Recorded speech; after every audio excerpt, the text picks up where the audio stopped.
Tengqur bolalar bilan Jiydazorda mol boqardik. Adashmasam, o'shanda 5-sinfda o'qirdim.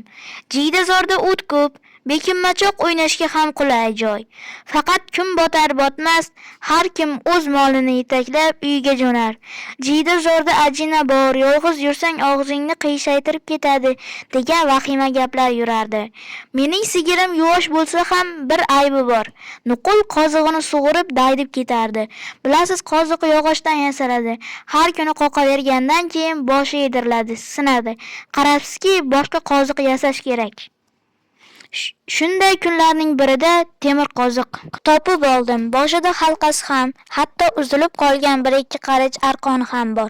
O'rtoqlarimdan kimning qozig'i deb so'rasam, egasi chiqmadi. Sevinib ketdim. Sigirimni yangi qoziqqa bog'lab qo'ydim. Endi ham so'rib ko'rsinchi. Endi uxlagan ekanman, oyim Adang chaqiryaptilar, turarkansan. deb qoldi. Hayron bo'lib ayvonga chiqsam, otam qovog'ini uyib o'tiribdi. Qo'lida o'sha temir qoziq, Qayoqdan topib olding buni? dedi tahdid bilan. Topib oldim. Qayerdan? Jiydazordan, Qaysi jiydaning tagidan?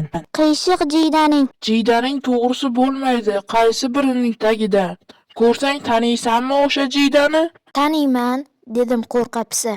Otam qo'limga qoziqni tutqazdi. Xuddi o'sha jiydaning tagiga tashlab kelasan, yuragim orqamga tortib ketdi. Jiydazorda ajina borligi esimga tushib, talmovsirab qoldim. Ayvon burchagiga turgan oyim yalindi. Tashlab keladi adasi.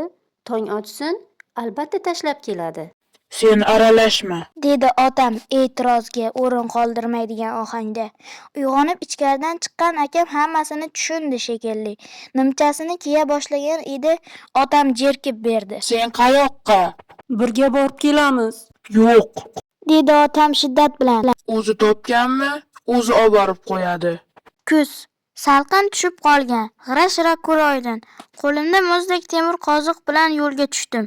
Jiydazorga uzoq emas, ammo unga yetguncha Darqon arig'i ustidagi ko'hna ko'prikdan o'tish kerak. Odam yolg'iz qolsa kunduzi ham qo'rqadigan qing'ir qiyshiq jiyda chakalakzori orasida kirish kerak. Aksiga olib yaramas qoziqni Qonqus anhori bo'yidagi daraxt tagidan topganman. Salqin havodanmi, qo'rquvdanmi oyog'im qaltirab ko'prikdan o'tdim. G'ira-shira ko'roydinda sirli sukunat cho'kkan Jiydazorga kirdim.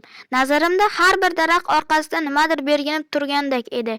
Qayerdadir boyqush hu ladi. Rostini aytsam, Qonqus bo'yigacha bormadim. Qo'limdagi qoziqni kuchim boricha uloqtirib orqaga qarab yugurdim. Oyim bilan akam ko'chaga chiqib kutib turishgan ekan. Labimga uchuq toshib 1-2 kun atishib yurganini hisobga olmaganda hech nima bo'lmadi. Faqat oradan bir oycha o'tgach, otam shu masalaga qaytib bir gap aytdi. Sen topib olgan qoziqqa bog'langan sigir arqonni uzib, adashib ketgan bo'lsa yoki birov o'g'irlagan bo'lsa-da, qoziq sening uyingdan chiqsa, egasi seni o'g'ri deb gumon qilsa, nima bo'ladi?